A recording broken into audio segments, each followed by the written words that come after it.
What's up guys, it's your coach Lukash, and in this video I'm gonna give you a few different practical strategies that you can utilize that can help you to deal with hunger sensation when you're on diet to lose fat. So check it out.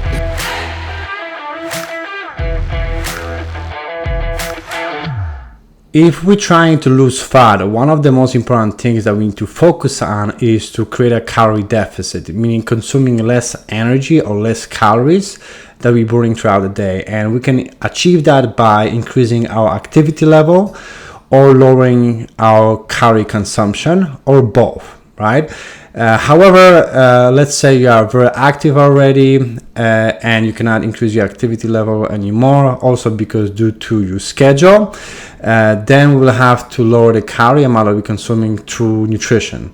And some of the common problems that people face when they lowering the calorie intake is the hunger sensation, which prevent people to be actually consistent with the diet, to stick to the diet, and not to overconsume the calories amount that they should be consuming in order to lose fat, and ultimately prevent them to achieve their weight loss goals. So today I'm gonna give you a few different practical strategies that you can use that can help you to deal with hunger, so you actually don't feel hungry and you actually don't feel like you're on diet. So check it out. Strategy number one that can help you to deal with hunger when you're on diet is to choose high volume, low calorie dense foods, because those type of foods gonna occupy a lot of space in your stomach. They're gonna stretch your stomach and fill you up without elevating your calorie intake much. Good sources of high volume, low calorie dense foods are vegetables, fruits, and lean protein. And ideally we want to avoid or minimize highly processed, low volume, high calorie foods, such as obviously candies, cookies, processed foods like that. And also minimize fat intake, because 1 gram of fat has 9 calories, 1 gram of protein and 1 gram of carbohydrate has 4 calories. So fat has much more calories than protein and carbs. So we also want to minimize the fat intake when we are in the calorie deficit to lose weight. Okay, so that will be the strategy number one.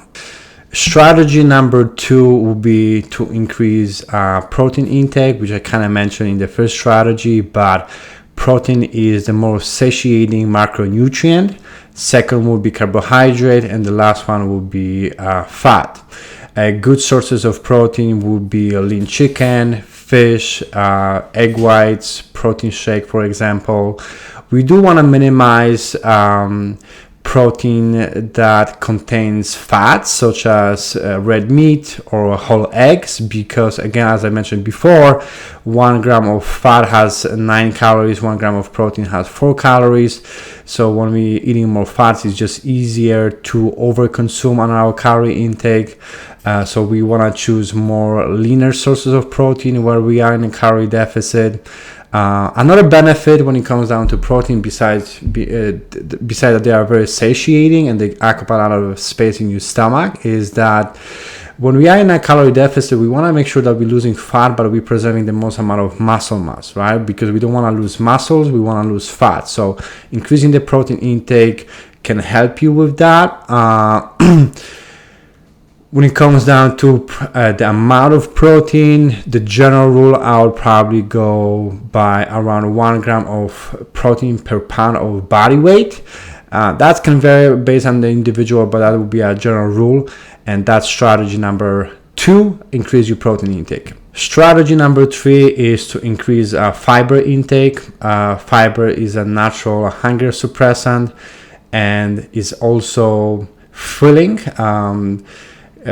Good sources of fiber would be fruits, vegetables, whole grains, and again, those type of food sources gonna occupy a lot of space in your stomach, gonna fill you up, but not necessarily increasing your calorie intake that much. Strategy number four is to avoid or minimize or not bring it home, ideally, foods that we tend to overeat. Those delicious foods that it's hard for us to resist, right? For example, if you tend to overeat an ice cream or cookies, ideally is to not bring those foods home, because we have a limited amount of willpower. It's just a matter of time that where eventually we're gonna reach for those foods when we are bored, stressed out, or we just want to have a comfort food, right? So ideally is to not bring those foods home, and not eating those foods that we tend to overeat. Like for example, for me, I always tend to overeat on sushi. When I go to a sushi restaurant, I eat so many of those rolls, and I just tend to overeat them and go over my calorie amount. So avoiding those delicious foods that we tend to overeat would be a good strategy. That doesn't mean we have to eat boring food and dry food, because that's gonna prevent us from actually being consistent with the diet. We still can eat foods that we enjoy, maybe not as delicious, but we still should be using some spices and making our foods taste good, so we actually be consistent with the diet and look forward to our nutrition. Because I don't believe that we should be eating dry, boring food, because for the most people this is not sustainable. So again, we still should be eating foods that we enjoy, but avoid those foods that we tend to overeat. Okay, so that's strategy number 4. Next strategy is to simply stay hydrated and drinking water before your meals. When you're drinking plenty of water before your meal, water again can stretch your stomach more, can fill you up, and can help you to prevent you from over-consuming, overeating on meals. So that would be another strategy: drinking water before your meals and enjoy staying hydrated. Next thing that can help you to be more consistent with your diet and can help you to deal with hunger sensation is to simply have a regular meal schedule. Study shows that when we are actually having a meal schedule is easier to stick to the diet, and also can help you to deal with hunger, because it maintains our energy level throughout the day more steady. I know that for the fact that most people tend to overeat at night. When we're coming back home from work, we are tired, stressed out, and we don't have energy to cook and time to cook. So at night, that's where is the time where most people tend to overeat and use not the best food sources. So incorporating breakfast in the morning, having lunch, and eating more frequently and throughout the day, and having a meal schedule can keep your energy level more steady throughout the day. It can help you to be less hungry and not overconsume on the meals. So that would be our next strategy: having a meal schedule, be consistent with it, and can help you to be more to stick to the diet. Next strategy that can help you to deal with hunger is simply just to eat slower and chew your food, because it takes a little bit of a time for your body and your brain to register the sensation of fullness. Because when we're rushing with the food, if we're constantly distracted and we're eating quickly, it's easy to overconsume.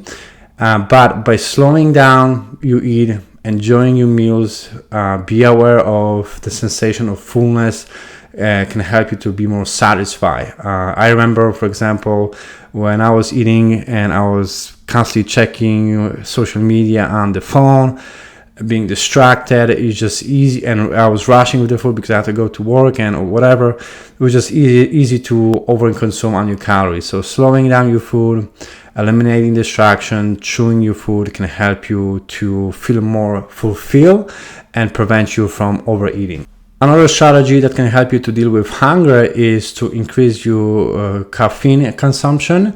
Obviously, if you don't have any underlying health condition that can prevent you from increasing your caffeine consumption. So obviously first consult with your doctor, but caffeine is a natural hunger suppressant, and also is filling, will occupy a lot of space in your stomach, will stretch your stomach, and make you more fulfilled and ultimately help you to feel less hungry. Alright guys, so those were my practical strategies that can help you to deal with hunger sensation when you're on diet to lose fat. I hope that was helpful. If you found value in this video, make sure you click that like button, and if you want to watch more of that similar content, make sure you subscribe so you don't miss any videos coming up in the future. Otherwise, thank you for watching, stay focused, work hard, and we'll see you soon.